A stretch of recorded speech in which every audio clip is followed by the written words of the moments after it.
The B-29 Superfortress shouldn't have terrified anyone. At least that's what Imperial Japanese Army Air Force pilots told themselves when they first encountered it in mid-1944.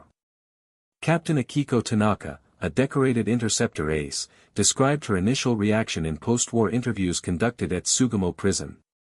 "We called it Ginryū, the Silver Dragon, because it looked like some mythical creature from old paintings, gliding impossibly high above our reach.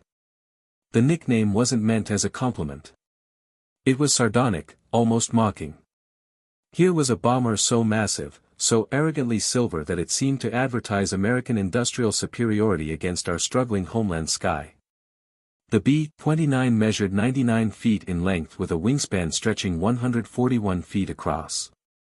When you compared that to the Japanese G-4M Betty bomber, itself no lightweight, the Superfortress was 40 feet longer and had a span nearly double. But dimensions alone didn't earn it the Dragon comparison. The fuselage diameter measured over 12 feet at its widest point, creating a distinctly tubular profile unlike anything in the Japanese arsenal. To radar operators and visual spotters alike, this silhouette read as something otherworldly, a machine that belonged to a different technological era. What really cemented the Dragon nickname was the B-29's gleaming aluminum skin. Unlike other bombers that wore camouflage paint, the Superfortress flew unpainted, its bare metal reflecting sunlight like scales. Flight Sergeant Hiroshi Yamamoto, a searchlight operator stationed at Osaka, later recalled, "You could track them from 10 kilometers away when the sun hit them right. They looked like silver needles piercing heaven itself. We joked that the Americans were so confident they didn't bother hiding. But the joke tasted bitter even as we made it." But nicknames in warfare often carry dangerous irony, and the B-29 would prove particularly treacherous to those who believed mockery could substitute for effective defense. By June 1944, when the first B-29 struck the Japanese home islands from bases in China, the aircraft had already begun contradicting its mythological designation. The raid on Yada Steel Works saw 68 Superfortresses flying at 30,000 feet, an altitude Japanese interceptors struggled to reach. 7 B-29s were damaged, but not a single one fell to Japanese fighters. This wasn't Dragon-like behavior in the traditional sense. This was technological dominance that bordered on the supernatural. The psychological element of the nickname reveals something crucial about how Japanese forces initially underestimated American heavy bomber development.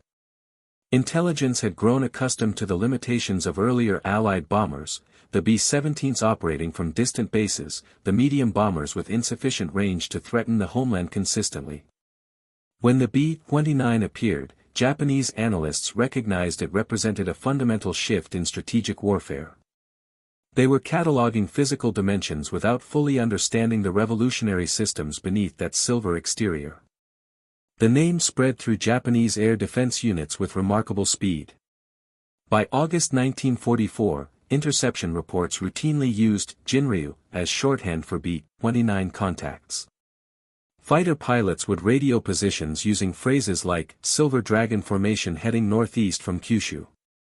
The terminology became so embedded that it appeared in official Imperial Japanese Army tactical assessments. One document from the 244th Fighter Regiment dated September 1944 described B-29 formations as high-altitude targets presenting extreme engagement difficulties due to performance ceiling limitations of available interceptors. What the Dragon nickname failed to capture was capability. Yes, the B-29 was massive. It needed to be. That pressurized fuselage stretching nearly 100 feet could house crew in comfort at altitudes where Japanese pilots gasped through oxygen masks in unpressurized cockpits. The very features that made it look mythological were actually ruthless engineering choices prioritizing crew survivability and operational effectiveness over anything else. Every cubic foot of that dragon-like structure served a purpose: range, payload, altitude, or crew endurance. The irony deepened throughout late 1944 as B-29 raids multiplied against Japanese cities. By year's end, hundreds of superfortresses operated from newly captured bases in the Mariana Islands, and Japanese fighter pilots began noticing something devastating. These dragons were untouchable. They flew higher than most fighters could effectively operate, absorbed punishment that would destroy Japanese bombers, and their crews displayed a methodical precision that transformed mythology into nightmare. The nickname remained, but any trace of mockery had died somewhere over Tokyo Bay. For Wright R-3350 radial engines defined the B-29 in ways that transcended mere propulsion. Each engine produced 2,200 horsepower at takeoff, giving the bomber a combined output of 8,800 horses dragging 140,000 pounds into hostile airspace. The Japanese had nothing remotely comparable. The Nakajima Kikka jet fighter program remained experimental, and conventional interceptors relied on engines producing less than half the power per unit. This four-engine arrangement wasn't just about power, it created redundancy that Japanese pilots learned to curse. Lieutenant Colonel Yuki Sato, flying Ki-84 Frank fighters out of Naramesu airfield, documented an October 1944 engagement that illustrated the Wright advantage perfectly. Her combat report described pumping 20mm cannon shells into a B-29's port outer engine until flames erupted and the propeller feathered. The American aircraft didn't descend. It didn't even waver. They simply continued as though we'd annoyed them rather than crippled them, Sato wrote. On 3 engines, they maintained altitude and speed sufficient to complete their bomb run. We had to disengage as our fuel ran critical, knowing they would survive to return to Saipan. The mathematics of 4-engine survivability haunted Japanese tactical planning throughout 1945. A B-29 could fly on 3 engines without significant difficulty, and theoretically limp home on 2. More importantly, it could fight and navigate effectively after losing an engine, maintaining roughly 220 miles per hour at 25,000 feet. Japanese twin-engine bombers, by contrast, became nearly uncontrollable when they lost a single power plant. This asymmetry meant that damage which would guarantee a kill against a G-4M or Ki-67 merely wounded a B-29. Fighter pilots had to achieve either catastrophic structural damage or knock out multiple engines simultaneously, difficult propositions when your firing window lasted perhaps 2 seconds and your aircraft struggled to maintain altitude at the enemy's cruising height. The Wright R-3350 engines themselves earned their reputation, though not always for positive reasons.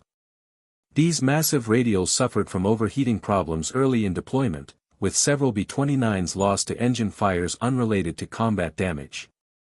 But by late 1944, improved baffling and maintenance procedures had largely solved these issues. Superfortresses routinely returned to base with engines that had absorbed shrapnel, lost oil pressure, or suffered cylinder damage, yet continued running long enough to reach safety. But those 4 engines created a signature that worked against the B-29 in limited ways. The Wright R-3350 produced a distinctive deep roar at cruising power, a sound that carried for miles. Japanese sound locators could detect B-29 formations before they reached the coast. Worse still, the 4-engine configuration meant 4 separate exhaust flame patterns visible from below at night. Despite flame dampening, night fighter pilots learned to spot the quartet of orange glows, especially during climbs when throttles advanced. The wingspan proved equally double-edged. At 141 feet tip-to-tip, the B-29 presented an enormous radar cross-section. Japanese radar operators could distinguish superfortresses from other aircraft purely by the return signature. That massive wing structure reflected signals unmistakably. By early 1945, the few functioning Japanese radar sites tracked B-29s with depressing accuracy, not that this knowledge helped meaningfully. Knowing they were coming and being able to stop them were entirely different problems. Yet here's where Japanese desperation crystallized into fear. Despite being easy to detect and track, B-29s proved devastatingly effective at reaching objectives. The 4-engine redundancy meant successful interceptions often required multiple attack passes with cannons or ramming attacks by pilots who had already accepted death. Each conventional pass exposed the interceptor to the B-29's defensive armament, 12.50 caliber machine guns concentrated in remote-controlled turrets, plus a tail position with a 20mm cannon on later models. More critically, each pass consumed precious fuel while the bomber stream continued toward Japanese cities. Fighter pilots faced an impossible calculus: engage the high-flying B-29 and possibly score a kill after burning most of your fuel, or conserve fuel while knowing that particular bomber would definitely drop its payload.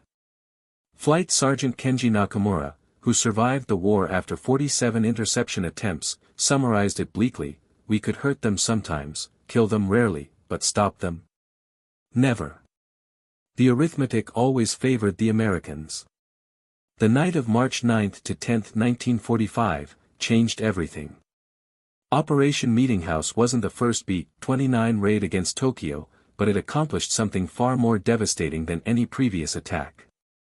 It demonstrated that the Silver Dragon could descend from its high-altitude sanctuary and destroy a city with clinical efficiency that left Japanese defenders utterly helpless.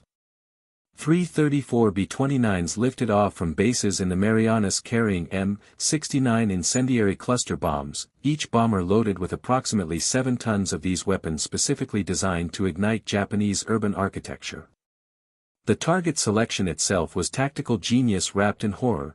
Tokyo's densely packed residential and industrial districts, areas where traditional high-explosive bombs would be inefficient, but fire would spread uncontrollably. The radical element was altitude.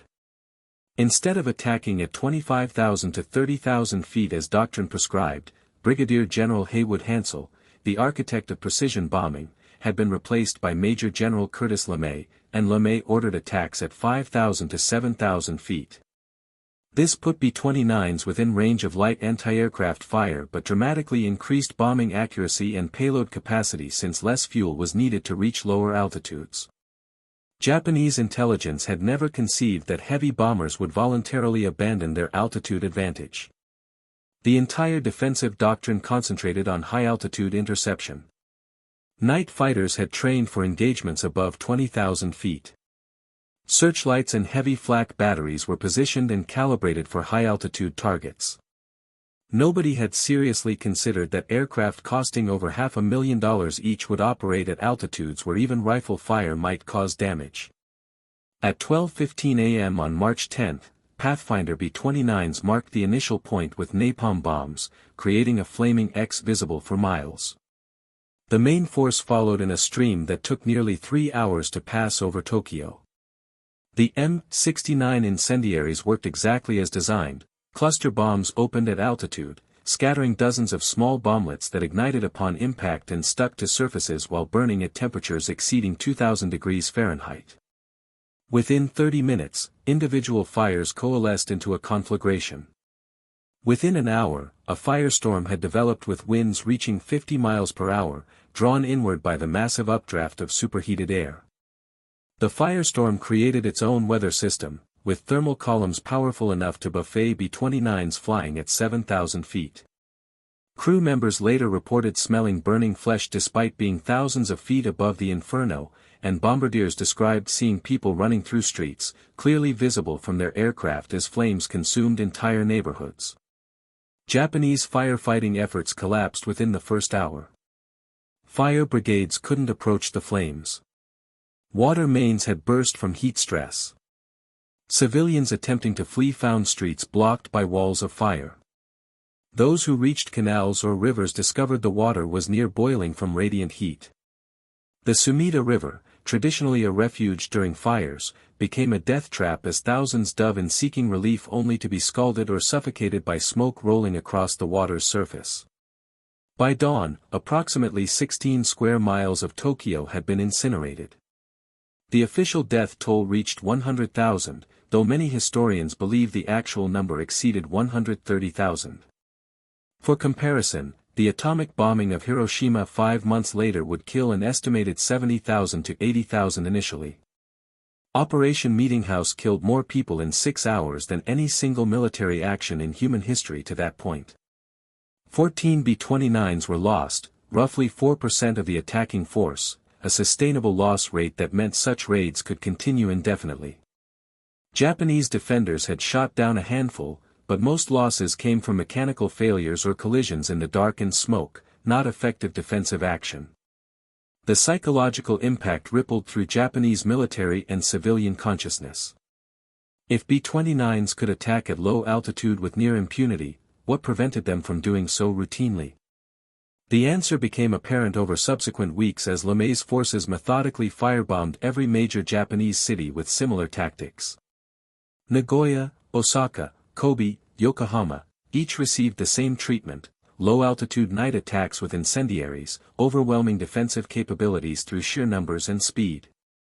For Japanese fighter pilots, the tactical shift proved devastating. Captain Tanaka later described the impossible situation: "We trained for high-altitude interception.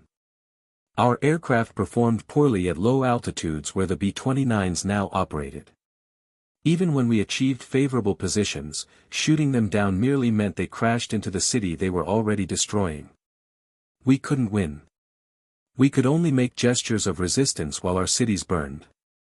The firebombing campaign represented the Silver Dragon's most terrifying capability: adaptability. The same aircraft that could bomb from 30,000 feet with precision could also descend to 5,000 feet and incinerate entire urban areas. The same bomb bay that carried conventional high explosives could be loaded with incendiaries or, eventually, atomic weapons. Japanese defenders faced an enemy that could modify tactics overnight while their own capabilities remained static or declining due to fuel shortages and pilot attrition.